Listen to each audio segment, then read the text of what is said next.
I've done all this stuff. I've accumulated this experience and nothing's really clicked. Like it was great at grit.org, but now here I am with literally $0. I'm in Cocoa Beach right now on my way back to Jacksonville. I don't have enough gas in my car to get all the way home. I don't have any money on my credit card or my debit card to spend. Like, I don't even know if I'm going to get home. The client's not paying me until I make the delivery, which is going to be tomorrow. But I was like, but 6 months from now, like there's no telling where I could be. Hi, I'm Moshe Popak, and welcome to Common Denominator. Today we speak with Gen Z entrepreneur Colby Harris. Before we do, if you like the show, please subscribe to the Common Denominator. We'd be grateful. Colby is a 22-year-old trailblazer who's obsessed with health, wealth, and leadership. He launched a pressure washing business at 17, cycled 100 miles in one day to raise money for underserved kids, works in private equity, and is about to launch his own company. But during that journey, he was once so broke that he lost 30 pounds because he didn't have enough money to eat, and he had to put gas in his car with quarters. It's truly an inspiring and resilient story. Hi, Colby, and welcome to Common Denominator. Thanks for having me, Moshe. Super excited to be here and taking some time to sit down with you today. Yeah, I always love talking to people that are doing the work. It's always a super important part of the podcast because hopefully we can get tangible takeaways from that. Tell me something, talking about growth. Why for you is growth so important? I think it's two things. It's personal, right? I always say I feel my best when I'm doing the things I know I need to do, right? So working out, coming into the office, being ready to work, taking time on the side to focus on projects. I'm an active investor in terms of just like creating long-term wealth. I like to keep my eye on my money all the time. I like to try and read and do my personal development things throughout the day as well. So number one, I feel better, right? Just doing the things that I know I need to do to hit my goals and ultimately be a positive contributor to society. But secondarily, passion is a big thing that young people talk about. And just to be brutally honest, like when I talk about passion, I'm passionate about people. I'm passionate about surfing, golfing, fishing, spending time with my loved ones. And overall, it's about, just affording the chance to do as much of that as possible through my life. So it makes me feel better to know that I'm pursuing something, but, you also get to reap the rewards on the other side. Have you always, for you yourself, have you always been this way? Have you always had a growth mindset? Not necessarily. So for me, I moved to Florida when I was 10 and, my parents had been divorced for a while, but ultimately we moved to Florida to kind of get some space, almost kind of turn the page, start fresh when I was in about fifth grade. And definitely was a rather challenging time, went to 4 different schools in 1 year and lots of changes, bit of a broken home atmosphere. And then that kind of just carried, up until I was about 16, 17 years old, where it was just like a lack mindset, victim mindset and mentality, really. And things just started to turn when I got into the workforce and started being around people that I knew I wanted to be like one day. And it almost was just this showcase of, there is, number one, a blueprint, right? So you can look at successful people and see that they kind of have this subset of things that they do in a day to day. So you can look at that and know that if you model that, number one, you need to be doing a lot of what these other people are doing. And secondarily, what you want just isn't going to fall from the sky, right? Like I learned that what I really wanted ultimately wasn't just going to come to me, and I had to go out and get it. So I would say the real turning point was probably by the time I was coming into my senior year of high school. About just turned 17, and that was where started my first business. Had just had a really awesome summer job as a kayaking tour guide, where I really honed my communication skills. So I would take people out on kayaking tours for 4 or 5 hours, and that was where the tides really started to turn. And then from there, went down this rabbit hole, so to say, of personal development, and it all just kind of really started going from there. So I knew the ambition was always there, but the application was lacking. When it really shifted, I learned to figure out, hey, how can I apply the education, the experience, the people around me, and use that ambition to actually have tangible things I'm doing day to day that'll put me one step closer to what I really want.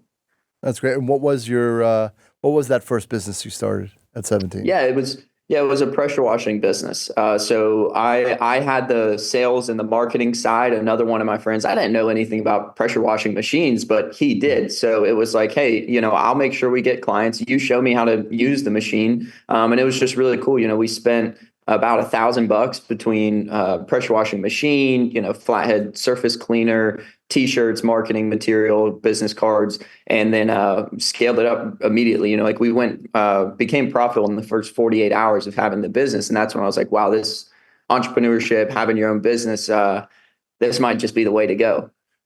And I'll tell you, I guess for all the people listening about, this is something that really stuck with me.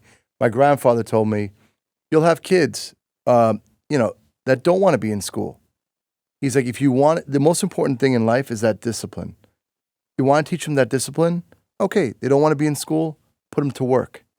If you put them to work, have them make their own money, that's a great mechanism. And I found that. My two older boys are, they have a vending machine business. And I think, and I love that you just started, right? You're like, okay, here's $1,000, pressure washing. It's not the coolest thing in the world, but it makes money. And it's, people nowadays, especially, guys your age, they want to be in crypto and tech and all these things. In the end of the day is start something, make a profit, right? I mean, I think that's a very valuable lesson. Very much so. And tell me about grit.org.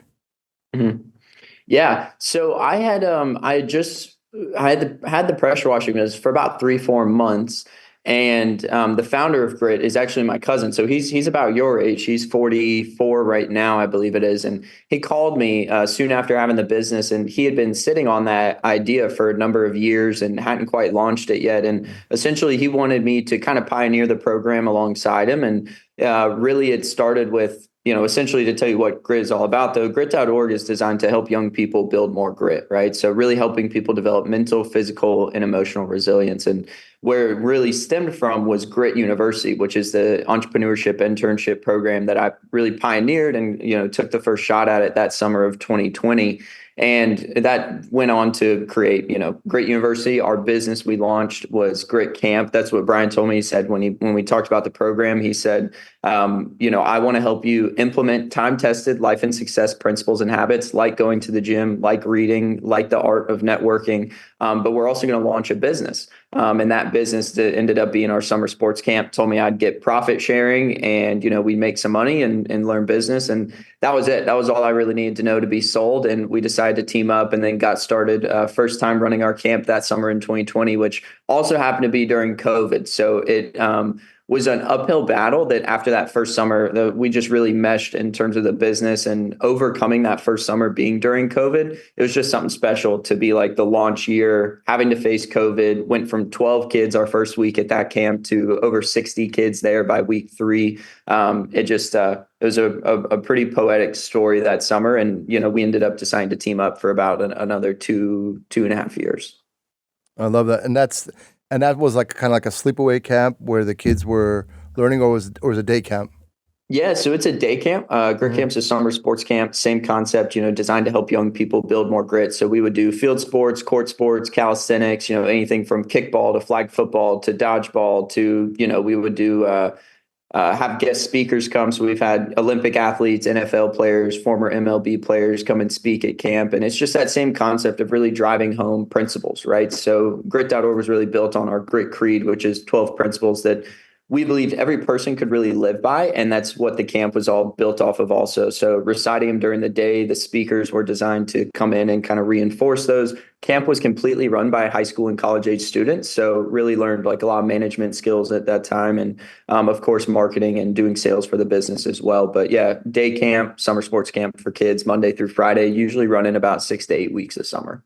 Beautiful. And I believe, you talk about the idea of grit and resilience in the show. We talk about it a lot. For me, I definitely believe that's probably one of the greatest attributes of a person, right? when they face adversity, they continue to move on and Mhm. push through. Um, what do you feel about that need and where we are today in society? Why we need grit? Number one determining factor of future success. If you Google it, a lot of articles will say that, and I couldn't agree more. And it's exactly what you're saying. Like when you asked earlier of kind of where the things started to turn for me, it was being inside of this program, right? And we supplied that to other people, and it for me. What really stands out at the end of the day is I think kind of talking about what people my age are doing right now. It's, one, how challenging it is, but two, even wondering if it's possible anymore, right? Like if this whole American dream and going from the ground up is possible. And when you think about grit, one thing that I found through having my own podcast and just getting to meet so many incredible individuals is the truth is it's just about anything is possible. And without the grit side of things and having that grit, it's going to be really hard, because I even struggle sometimes when I'm talking to other young people to not sugarcoat it and just be very brutally honest with them of like, look, you could try tomorrow and it could work out for you in 30 days. You could try tomorrow. You could try next year. You could try the year after. It could be a decade before it clicks for you. And without having that grit, it's not going to happen. I mean, most people shy away, take the easy route, and give up on it. And so, in my opinion, it is the number one determining factor of future success. And I always, again, say that it's not something that you're really born with. It absolutely can be something you're taught and then implement into your life, and then ultimately like make grit almost like a habit in your day to day to be developing and building over time. I definitely agree with that. And before the show, we were talking about the general framework. Again, I have my kids, my oldest is just a little bit younger than you. But we were discussing this weekend about is it commonplace that for your age, delayed gratification, working hard, seeing a result? Because I know that I was 29, I had 3 kids, and I had no job and no Mhm. family here. When I was 35, I had 6 kids, right? And I was living with my in-laws in a 3-bedroom apartment. So I tell that to my kids, like, no, like just because what did you do over a long period of time with facing adversity that will give you that reward, right? Mhm. But what do you find, what percentage of, I'd say 18 to 27, 28, do you find have that grit mindset compared to just say immediate gratification, glued to social media, just going through life without any purpose? Yeah. Two things. I would say it is like maybe that like 10% area, right? Because I think one, through that age, like one thing that I don't like about what we're kind of pressing upon people is everyone wants to create this mentality that there's so much time, right? There's so much time and you don't need to stress about it. I have a couple pass throughs, so to say, with that. It's like, okay, yes, if you're the person who needs time and you want to take time, great. You can still abide by this blueprint over here. You can never go wrong with learning a high income skill. You can never go wrong with networking with the right people. You can never go wrong with taking care of your body, eating the right foods, and being active, right? So I think some people kind of play in the gray area where they do care about those things. And I would even include them in that 10% of people that do. Now, secondarily to that, a lot of people, if they don't know where to move, they don't move at all, right? And I think that's what makes up a lot of that other 90% or so is when you don't know what to do, you just don't move your feet at all. Sadly, like we're very bad at that, right? My age group of just when I don't know what to do or if I don't have an idea of what I want to be doing, I just decide to do nothing. And I fall into a lot of bad habits that kind of follow me around. However, Will mentioned that there is this, I feel like there has been this energy around for the last year or two where a lot of young men really are, and young women as well, don't get me wrong, frankly, maybe even more young women than young men. But speaking from my experience personally and being a male, there's an energy I feel like pushing towards everyone wanting to be better, like a little bit more Mm. of a sincere and genuine connection, man to man, of being like less of, hey, you need to do this and you have to do this, to I think a lot of your problems long term can be solved by you doing this. Here's my story of how these things changed my life. I feel like there's just a lot of rising tides right now and uplifting each other. So I think that number is going to continue to grow, where there's a lot of people doing a lot more of the right things here soon. We've spent maybe a decade or so in this area where social media and everything's just taken its toll. But I think there is a shift coming where there's just so many good men like yourself that are impacting young men like me, and showing us that one, it's possible, and two, it's worth it at the end of the day to make the sacrifice in the short term. Yeah, I love that. That's what I've been feeling. I've been seeing it. That and I thought it was more. I thought it was more than 10%. But I think but people have to. It's only effective team play, right? Guys your age have to get together, and girls your age have to get together that are producing and have a positive mindset and are willing to work hard, right, over time. A friend of mine told me that that there's a lot of also frustration between the younger generation and the older generation. They're like, oh, they sold us on this bill of goods that we can make all this money and do all this stuff. But like you said, it can be done, right? Everybody has that mindset. Like even right now, the stat, successful people, it's about less than 10%, right? You have the certain success, and then that's just the way the stat is. But everybody, I think of America as like this melting pot. Everybody has that, but how much are you willing to delay, right? Don't go out for dinner. Don't, save, be intelligent, and invest. I know also you've had some struggles in your growth. Tell us about when you lost 30 pounds because of stress, right? Yeah. Yeah, absolutely. So, talking about what we're talking about now, right? Like an idea that came in, I'll tailor this back into your question, is just how we were talking about doing something when you don't really know what to do, right? So looking at my timeline, the way it really happened is I got into the workforce at a very, very young age, like just learning work ethic, really. But then I started working at a steakhouse, right? Like as a server's assistant. So brief understanding of communication skills, really just even having the confidence to walk up to 6 strangers and introduce yourself and talk to them. I'm 15 years old at that time, right? And I was a kayaking tour guide where no script, no nothing. You have to entertain people, make sure they have a good time. Launched my first business and learned more about how a business runs, marketing, sales, door knocking to get clients. And then that was where the opportunity of a lifetime for a 17-year-old came along to go and join grit.org and launch that. We went on to scale that camp up 4 summers, almost 2,000 kids, nearly 300,000 in revenue, launched a podcast, did 40 episodes, tens of thousands of social media views a month. I became a public speaker. So really just kept building in that ecosystem. And then, really the way it kind of came about is I love what we do at grit.org. I love Brian Harbin's the founder. And it got to a point where I was like, if we're going to continue to push, I feel like I need to get better. Right. And so I made the decision with no idea what was really going to come next for me to step away from my role there, step away from camp for a while and move on to other things. But, when you don't know what's next, you don't know what you want to do. But like I said, my mentality being, I know I need to move. I know that I need to do something different. I decided to leave. And although I had a small salary, it was still stable income.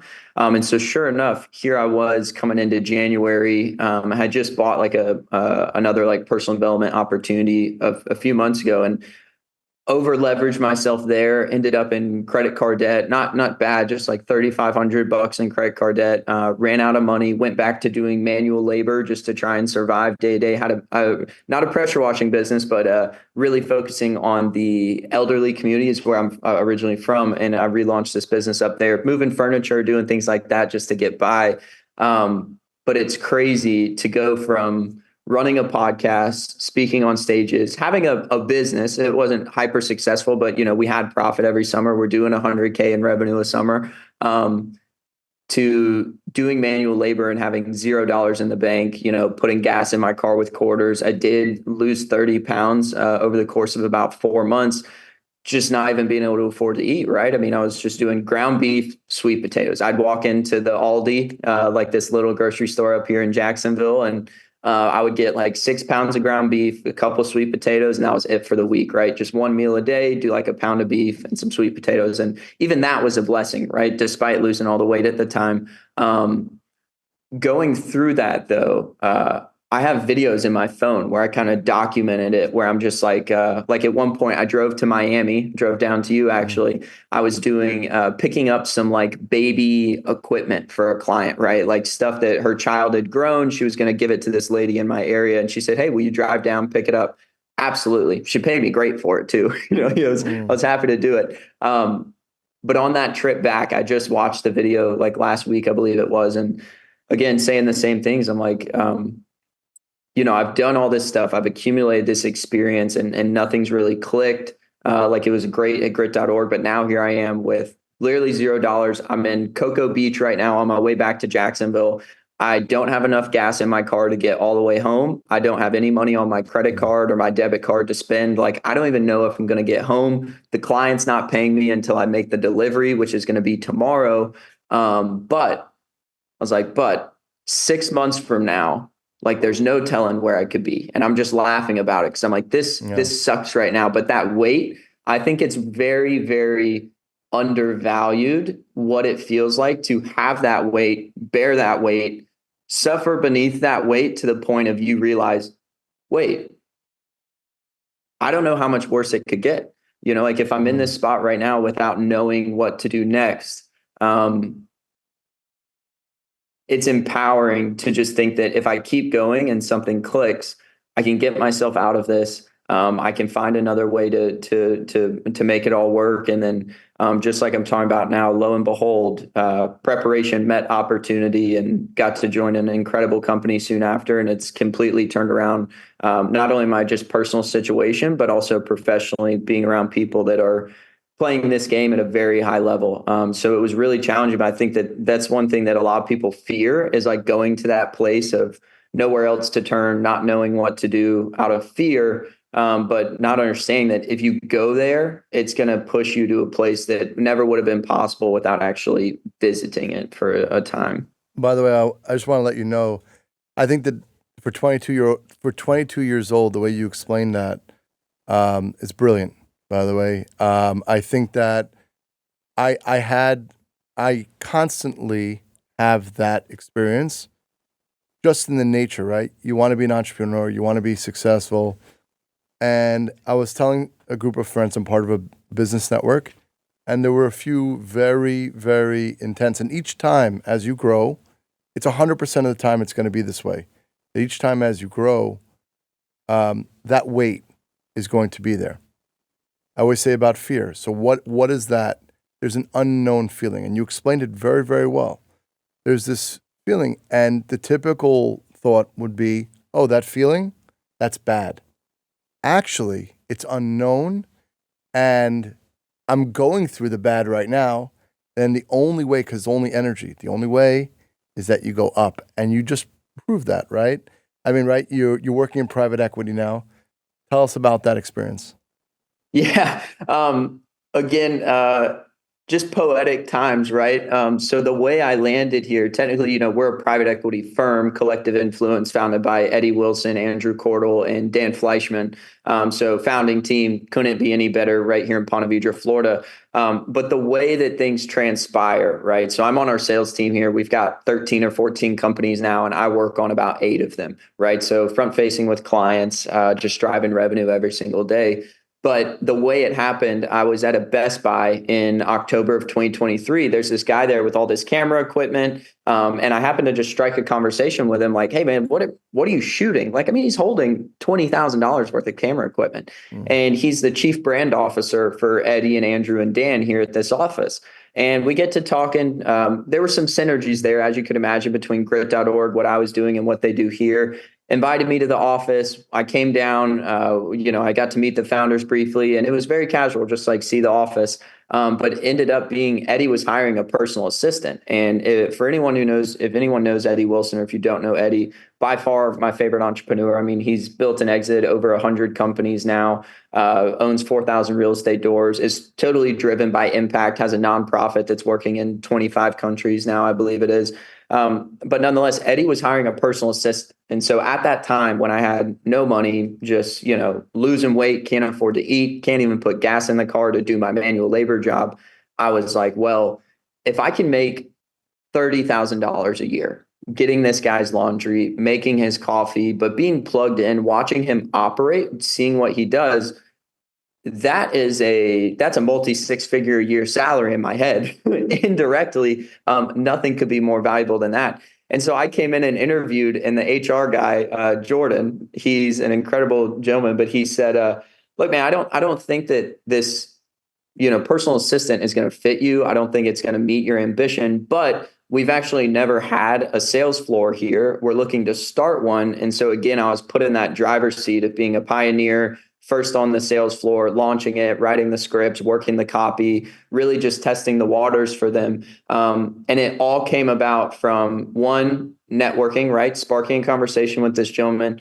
Two, running through an opportunity when it presents itself, like driving down to their office and getting to come in here. There was no outcome guaranteed. I just came down. And then lo and behold, from being a personal assistant to getting the opportunity of a lifetime to start a sales floor for them. And that's where I'm at now. Our biggest event that we run is the Aspire Tour. So we work with people like David Goggins, Mark Cuban, Kevin O'Leary. We're in Nashville today, actually, with Dave Portnoy as well, Renee Marino, Cody Sanchez. So we have that event, and then we have multiple brands under that as services and education opportunities for other entrepreneurs, whether that's operating systems. I've got my Empire Operating Systems. This is Eddie's company, all about his operating system, as well as financial education, real estate. So all the things that I really love. And it's interesting to say, when we talk about passions, again, these are passions of mine. It's really cool to be in a spot where I get to work on things I love and educate myself. And it is pretty crazy to say, like, I love my work. I feel like that's rare, talk about things that are rare in my generation. Like, I love my work. And I think that's, what a blessing, honestly. And I'll tell you what was crazy. And I've been, you did what most, the advice that I give to most youth that they don't do. I'm like, listen, find what you love, find the person that's doing it, and do whatever they need. And you shine the shoes, get the coffee, do that. And your instinct told you, you know what? I'm rock bottom here. I'm going to do whatever. Here's this opportunity. Even to make 30 grand, whatever, right? Everyone's looking so in the short term, but I'm looking at 22 where you are now. I'm like, for me, I want to invest in this kid. You know what I mean? I'm looking like that's and I don't really say that, right? I don't really say that. I'm like, your framework is correct because you have a long-term growth mindset. You speak the truth. And you're holding yourself very accountable. So that's what the youth should know. You're also starting a company, Gen Z Trailblazers. Tell us about that. Yeah. So it's very early stage. Like, I filed the LLC and had that opened up because of trademark things. I figured if I had the LLC, at least hopefully no one can nab it off me, and got all my social media handles, domain, all that good stuff.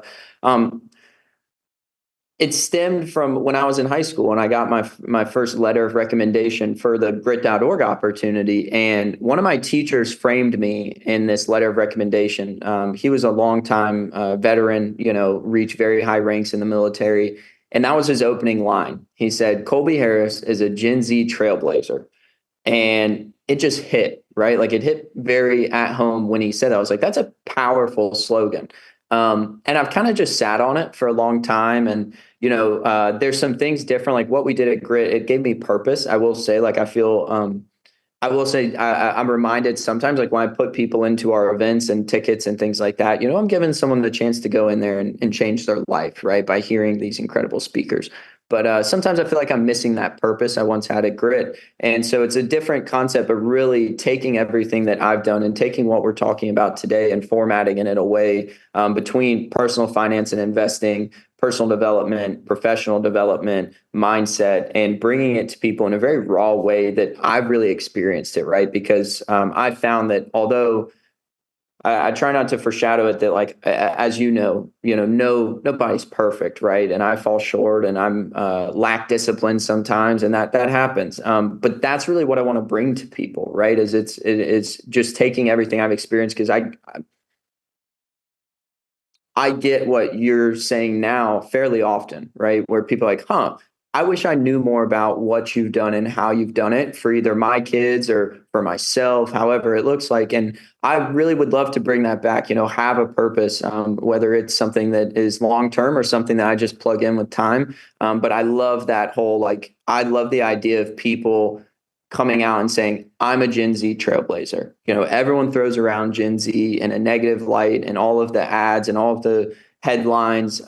I would love to change the narrative, right? And Do it. make Yeah. people take pride in that. Like when you say Gen Z, well, I'm a Gen Z trailblazer. I mean, we could create something better than the world has ever seen if we do it right. We have more opportunity than ever in terms of technology and health and all across the board. So really just want to change the narrative of what people think of when they look at my generation. I think that that's tremendous. Everything is yin and yang, right? So there's an energy, this say the establishment, and I guess you can call yourself the anti-establishment or the other way. And if you organize yourself and you put yourself a great team on the narrative, because people again want to feel good, and you're going to show, and if you could show them that, right, and you're just like them, and you show them how to do it, I think it'll grow tremendously. Colby, tell me something that you're grateful for. I'm super grateful for my mom. Mm. Very grateful for my mom. Eddie does a lunch and learn in our office every 2, 3 weeks or so. And he was talking about love. He's a philosopher at heart, great entrepreneur, don't get me wrong. But as a man, I just look up to him so much. And he was talking about love and the idea of unconditional love. And he's like, have you ever experienced that? If you have, imagine where from. And I was just sitting there and I'm like, man, I could do the most heinous thing on earth and call my mom about it. And she would still say, like, I love you. It's going to be okay. What can I do for you? And she got us by. I have 3 siblings, don't know my dad. And she's just put up so much sacrifice, and she's shown us the power of the family unit. I'm very close with my siblings, and just to have that at the end of the day, everything we're talking about now, it's like when I was losing all that weight, when I was really struggling, I moved back in with my mom, like pretty full time, part time, whatever, and kind of kept it under wraps. Like I didn't want to put that on her of kind of what I was dealing with personally. Um, but it's just endless support and showing me that like all of this is great. The personal development, having a business, almost just this trailblazer mentality and constant development. But at the end of the day, again, what it comes back to for me is affording myself that opportunity to, like right now, I've got some goals in place that I would like to take her out on a trip. I'm a big surfer, like I've mentioned, but just super grateful for her and what she showed me. I think it all comes back to that, especially right now as you start to taste it. Maybe, I'd say I'm starting to taste success a little bit, especially for my age, make top 1% income earner for my age group. And I'm surrounded by incredible people. But once you start to get it, you're really reminded still at the same time, like what's really valuable. And so for me, I mean, I'm just super grateful for my mom and what she kind of showed us, and the path she set me on, and just that unwavering support. Because in those hard times when other people are leaving and it gets dark, I get that unconditional love from her, and I'm just super grateful for it every day. Love that. And what would you say is the common denominator of people that have grit? What would you say is that X factor, and you see it? When you see it, you know it. Desire. I've always said that. Some people have mixed feelings about the word desire. I was going to say too, super grateful. Like my mom, really like showed me faith early on, in a religious sense. And it's something I work on a lot, but there's some pieces in that too, that where desire kind of becomes a, gray matter object. Like you're kind of playing in a gray area. But I personally have always felt desire at the end of the day is that X factor, right? Like what do you want and how badly do you want it? Because for me, that's what's always set me apart. And then everyone that I compete with or go toe to toe with or work alongside, that's what makes them stand out as well. Is just the desire of they know an idea of what they want or they have something they're going towards, and the desire to get it is so large that grit becomes natural. I don't want to go to the gym, but I know if I go to the gym and then I get on the sales floor, I'm going to perform at a lot higher level. And if I perform at a higher level, I close more deals, get paid more, invest more, and I'm one step closer to doing more of the things I love. So the desire to start is really, to me, the X factor and the common denominator for anyone that has grit or is looking to create success over time. Well, I really appreciate your time, Colby. It's really great to see someone your age pushing. I mean, again, you're exactly the story. I always say you have the chip. You're on the other side of that chip on your shoulder, and that's your drive. And you're going to do tremendous things. So you should be really proud of yourself. How can people follow you and learn more about you on social?